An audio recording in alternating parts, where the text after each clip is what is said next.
Good evening students, मैं doctor उपासना शर्मा आप सभी का आपके अपने यूट्यूब चैनल म्यूजिक विद उपासना शर्मा पर बहुत बहुत स्वागत है। स्टूडेंट्स जो पहली बार हमारे चैनल पर जुड़ रहे हैं, चैनल को सब्सक्राइब कर लीजिए, वीडियो को लाइक कर लीजिए। और क्यों कर लीजिए ये भी मोटिव मैं आपको बता देती हूँ। बच्चों, अगर आप भी संगीत विद्यार्थी हैं और संगीत विषय में आगे बढ़ना चाहते हैं, संगीत विषय की विभिन्न प्रतियोगिता परीक्षाओं की तैयारी कर रहे हैं, जैसे कि KVS, NVS, EMRS, UPTCT, UPPCT, BPSC, STET आदि, तो आप इस चैनल को जरूर देखिएगा। इस चैनल पर बिल्कुल फ्री ऑफ कॉस्ट आप सभी इन सभी प्रतियोगिता परीक्षाओं की तैयारी फ्री कर सकते हैं, है ना। ना तो इस चैनल पर कोई मेंबरशिप लगी हुई है, ना कोई आपको पर मंथ देना है। बस आपको इस चैनल को विजिट करना है और आपको प्लेलिस्ट मिल जाएगी। विभिन्न टॉपिक्स की प्लेलिस्ट बना दी गई है, जिसमें आपको पूरा डीपली समझाया गया है कि किस टॉपिक में हमें क्या क्या चीजें पढ़नी है, किस एग्जाम के लिए कैसे प्रिपरेशन करनी है। तो आप जरूर देखिएगा चैनल को। पहली बार आए हैं तो चैनल को सब्सक्राइब जरूर कर लेगा।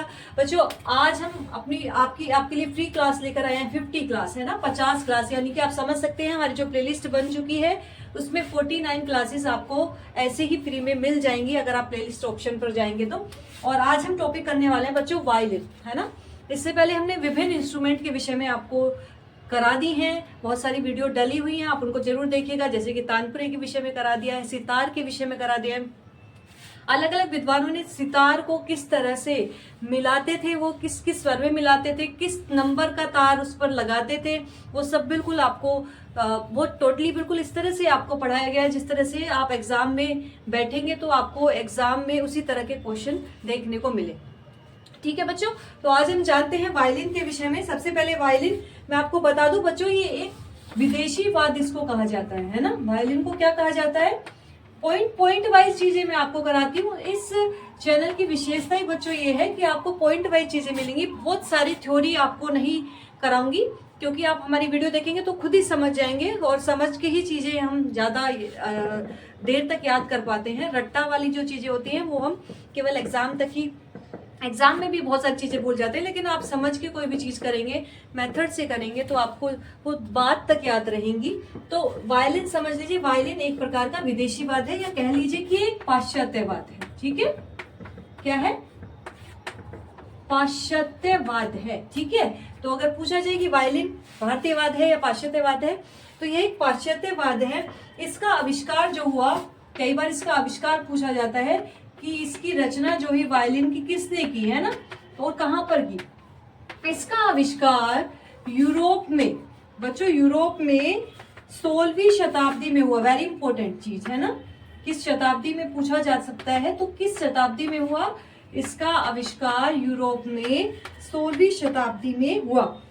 जिस प्रकार से पाश्चात्य संगीत का ये वाद्य है, तो बिल्कुल ऑब्वियसली बात है कि पाश्चात्य संगीत में इसको वायलिन के नाम से ही जाना जाता है। लेकिन आपको चीज बता दूं कि भारतीय संगीत जो है, हमारा हिंदुस्तानी संगीत है, भारतीय संगीत में इसको बेला के नाम से जाना जाता है। किसके नाम से? बेला कहा जाता है। तो लिख लीजिए, कई बार पूछा गया है ये क्वेश्चन भी कि वायलिन को भारतीय संगीत में क्या कहा गया है, तो आप सभी बता देंगे वायलिन को भारतीय संगीत में बेला के नाम से जाना जाता है। ठीक है बच्चों, इसका थोड़ा सा इतिहास भी हम जान लेते हैं। बच्चों, माना जाता है कि 400 वर्ष पूर्व, है ना, 400 वर्ष पूर्व यूरोप में इसका जो आविष्कार हुआ, वायलिन का आविष्कार हुआ, एक वॉयल नामक का एक वाद्य था, उसके द्वारा हुआ। उस वॉयल नाम के एक वाद्य को देख करके ही वायलिन बना। कुछ का मानना है, जैसे कि अलग अलग मतानुसार हमारी संगीत की उत्पत्ति में भी मिलते हैं, उसी तरह वायलिन की रचनाकार उत्पत्ति के विषय में भी अलग अलग मत मिलते हैं। जिसमें एक मत ये भी माना जाता है कि 1563 में 1563 ईस्वी में वॉयल वेनिस नगर के, नाम भी लिख लीजिए, वेनिस नगर के एक ग्रामीण थे। वेनिस नगर के एक ग्रामीण थे, उनका क्या नाम था? इनका नाम कई बार पूछ लिया जाता है। उनका नाम था लीना रोनी। कौन था? लीना रोनी। ठीक है, 1563 ईस्वी में वेनिस नगर के ग्रामीण थे जिनका नाम था लीना रोनी। उन्हीं माना जाता है कि उन्होंने एक वायलिन का निर्माण किया था, और इस वायलिन को किस नाम से जाना जाता है? Tenor violin. Tenor violin. Leena Roni ji ने एक वायलिन का निर्माण किया था, उस टेनर वायलिन का निर्माण किया था। वेनिस नगर के थे ग्रामीण निवासी, तो इन्होंने किया था। उसके पश्चात ही माना जाता है कि इटली के 2 युवकों ने वायलिन इनको देख करके ही, टेनर वायलिन को देख करके ही एक प्रॉपर वायलिन की उत्पत्ति की। तो अलग अलग ये मत माने जाते हैं। और कुछ लोग, मैंने जैसे कि अभी इससे पहले आप बताया कि वोयल नामक एक वाद्य यंत्र का आविष्कार हुआ था यूरोप में 400 वर्ष पूर्व। तो उस वाद्य यंत्र के से भी वायलिन का माना जाता है कि उत्पत्ति हुई। कौन सा वाद्य यंत्र? वोयल, है ना।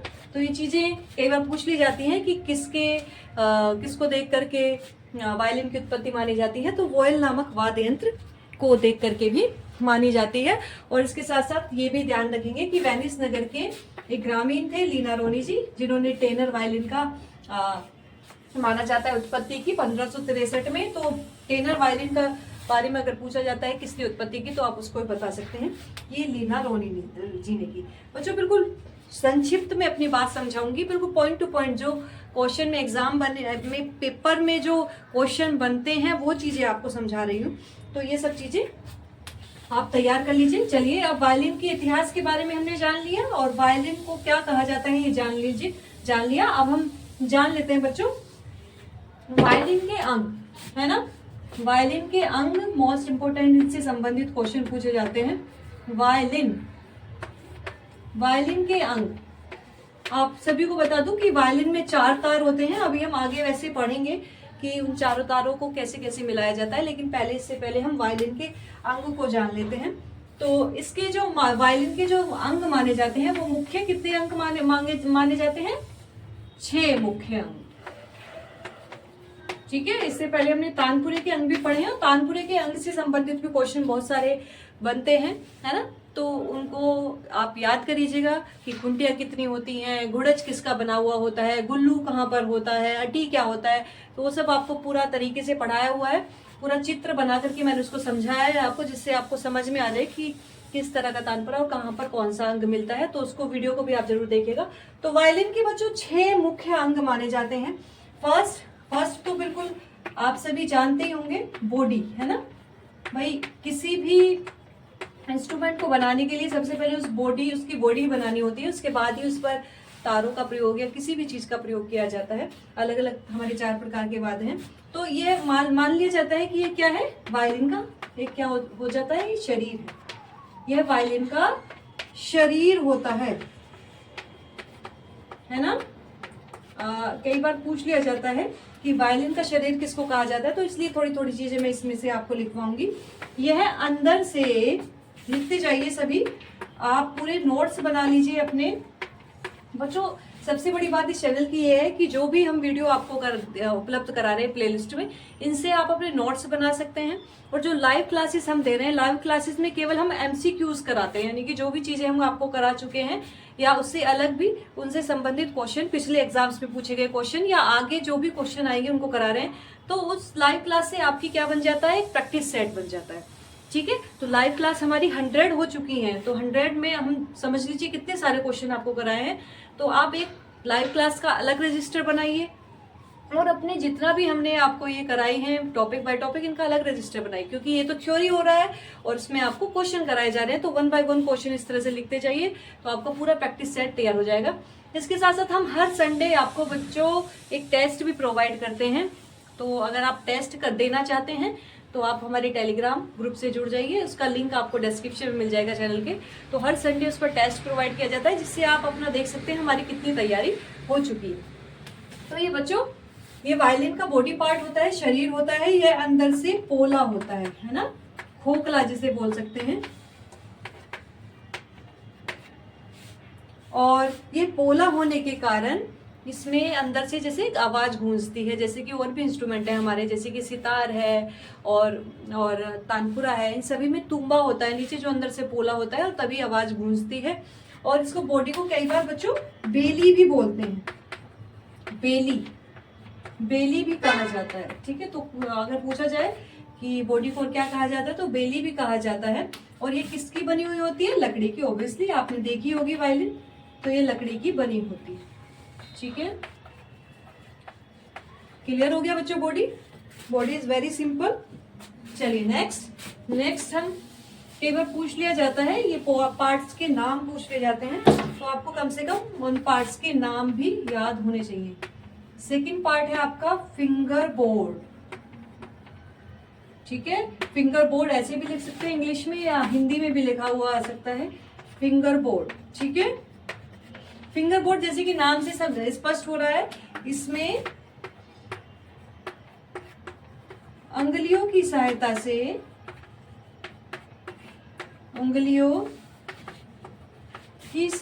से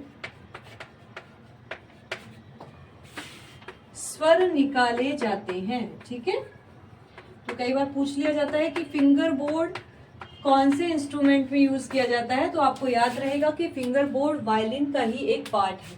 चलिए नेक्स्ट है टेल पीस है ना, इसके इस तरह से हिंदी में भी लिख लीजिए, टेल पीस वह भाग होता है, लिखते जाइए, टेल पीस वह भाग होता है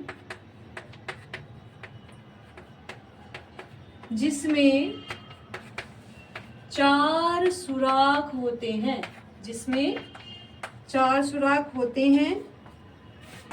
इन चारों सुराखों से होकर जो 4 तार होते हैं वो खुंटियों तक जाते हैं। ठीक है, तो अगर आपसे पूछा जाए भाई वायलिन में टेल पीस क्या होता है, टेल पीस अगर हमारे सामने आ जाए तो हमारे समझ में नहीं आएगा कि टेल पीस का मतलब क्या हो सकता है। तो टेल पीस का में 4 सुराख होते हैं और इन चारों सुराखों से होकर ही 4 तार जो होते हैं वायलिन में वो जाते हैं कहां तक, खुंटियों तक जाते हैं।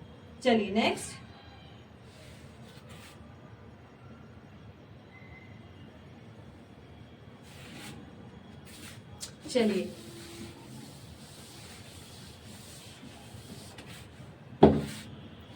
नेक्स्ट जो हमारा पार्ट है बच्चों, एंड पिन। ठीक है, एंड को सही से बना देते हैं, एंड पिन क्या होता है, जो टेल पीस होता है, टेल पीस अभी हमने पढ़ा, तो टेल पीस से जो तार होकर के आते हैं, टेल पीस के तार इसमें फंसे रहते हैं, यानी कि एक प्रकार का ये पिन नाम से समझ में आ रहा है ना, एंड पिन है ना, टेल पीस के जो तारों को रोका जाता है, इसमें फंसा करके रोका जाता है, तो एंड पिन यह काम करता है। नेक्स्ट है ब्रिज। नेक्स्ट क्या है, ब्रिज तो आपने पढ़ा ही होगा, वही सितार में भी, घुड़च जिसको बोलते हैं, सितार में भी और तानपुरे में भी, तो इसी तरह सभी में जितने भी अधिकतर तार वाले वाद्य हैं उनमें ब्रिज लगा हुआ होता है, क्योंकि उसी से ही हमारे सभी जो तार हैं वो होकर के जाते हैं। तो यह वायलिन के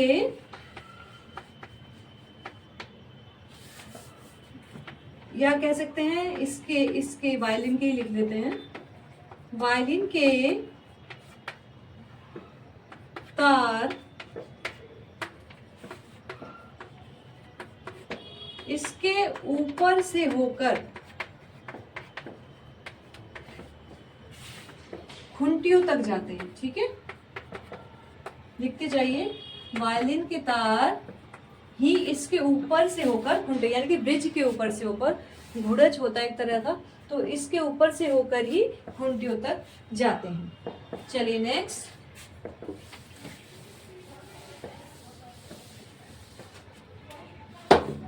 नेक्स्ट जो हमारा लास्ट इसका अंग है वो है साउंड पोस्ट। क्या है बच्चों, साउंड पोस्ट।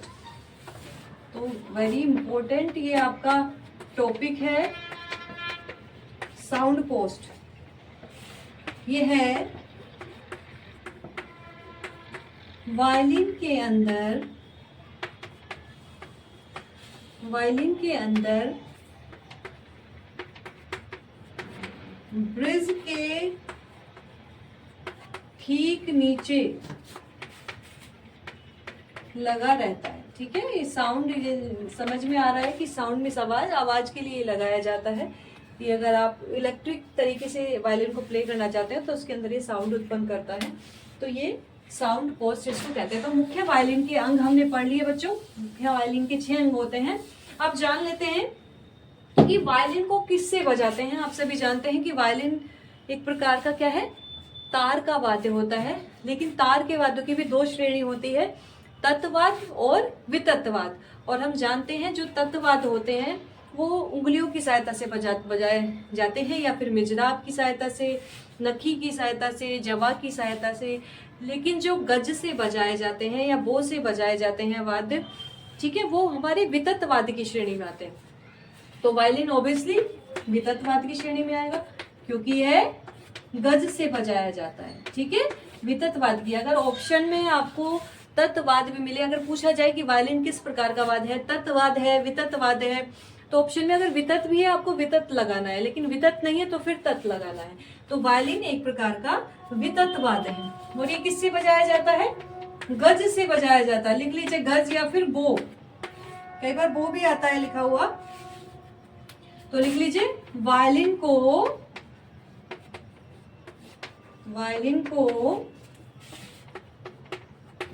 गज से बजाते हैं। गज को बो भी कहते हैं, बो। ठीक है, तो ऑप्शन में गज हो तो गज लगाना है, बो हो तो बो बताना है। अब इस बो के यानी कि गज के, इस बो के 5 भाग होते हैं। इन 5 भागों को भी हम जान लेते हैं। इस बो के 5 भाग होते हैं। फर्स्ट है स्टिक, यानी कि गज की छड़ी। ठीक है, सेकंड होते हैं बाल, यानी कि हेयर। ठीक है, तो गज की छड़ी में बाल कसे हुए रहते हैं। अब ये जो बो है, गज है, इसके भी कुछ पार्ट होते हैं, वो मैं आपको बता रही हूँ। ठीक है, तो गज की छड़ी में ये बाल कसे हुए रहते हैं। 5 भाग होते हैं ना, तो 2 हमने बता दी, स्टिक और बाल। इसके बाद स्क्रू है ना, स्क्रू तो आप सभी जानते होंगे भाई, किसी भी चीज को अगर हमें उस पर टिकाना है तो स्क्रू की तो बहुत ही जरूरत होती है। ये एक तरह का पेच जिसको कह सकते हैं, इसके द्वारा ही हम भाई उसको ढीला कर सकते हैं, टाइट कर सकते हैं। जो भी हमने इस पे लगाया हुआ है या बाल लगाए हुए हैं, स्टिक लगाई हुई है, तो इसके द्वारा हमारे गज के बाल कसते या ढीला करते हैं। लिख लीजिए कि इसके द्वारा, कई बार पूछ लिया जाता है कि गज के बाल किसके द्वारा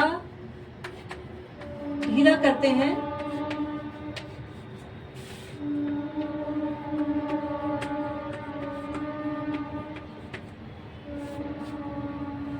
इसके द्वारा गज के बाल ढीला व फिर कसते हैं। चलिए नेक्स्ट है इसका नट। नट, ठीक है, नट का मतलब होता है इसमें बाल फंसे रहते हैं, इसमें बाल, ये छोटी छोटी चीजें ही कई बार बच्चों पूछ ली जाती हैं एग्जाम में और हम उसका गलत आंसर कर देते हैं क्योंकि सही जानकारी नहीं होती। तो नट क्या होता है, इसमें बाल फंसे रहते हैं और जब पेज को घुमाते हैं, जब यानी कि इस स्क्रू को घुमाते हैं, जब पेज को घुमाते हैं तो नट सरकने लगते हैं। तो नट सरकने लगते हैं। ठीक है बच्चों, तो वायलिन के हमारे ये 4 अंग हो चुके हैं। अब हम 5वां अंग पढ़ेंगे। वायलिन की बो के हम इन अंग को जान रहे हैं। 5वां अंग है हेड।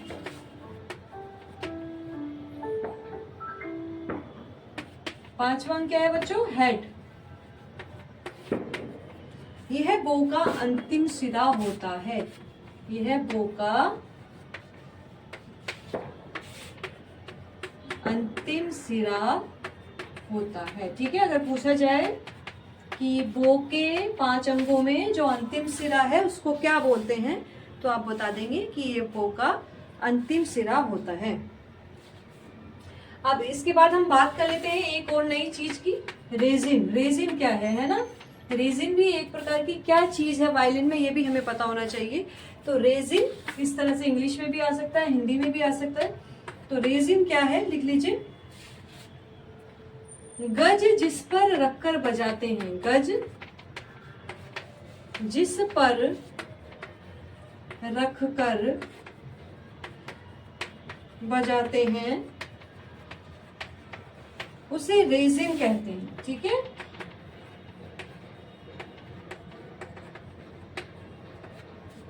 इस पर बो के बाल, इस पर बो के बाल घिसते हैं तब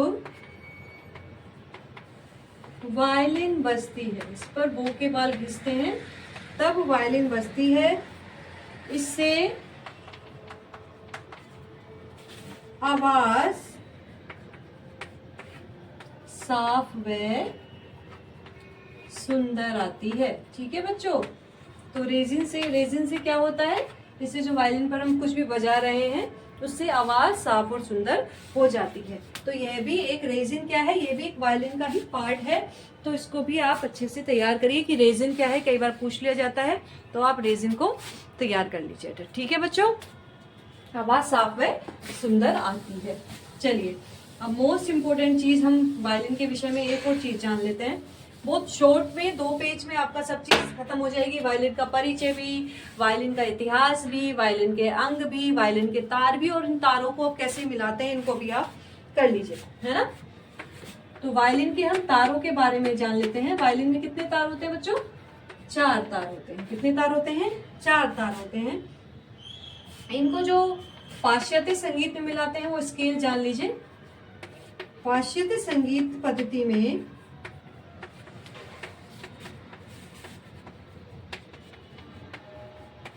इन 4 तारों को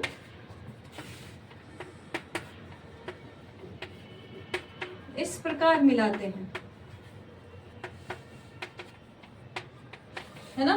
फर्स्ट तार को जी में मिलाते हैं, सेकंड तार को डी में मिलाते हैं, थर्ड तार को ए में मिलाते हैं, फोर्थ को ई में। तो फर्स्ट तार को जी में मिलाते हैं, सेकंड तार को डी में मिलाते हैं, थर्ड तार को ए में और फोर्थ तार को ई में मिलाते हैं। ये स्केल है पाश्चात्य संगीत के, तो ये भी आप जान लीजिए।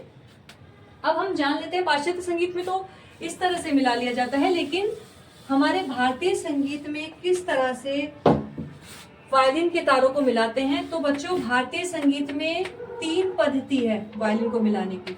भारतीय संगीत में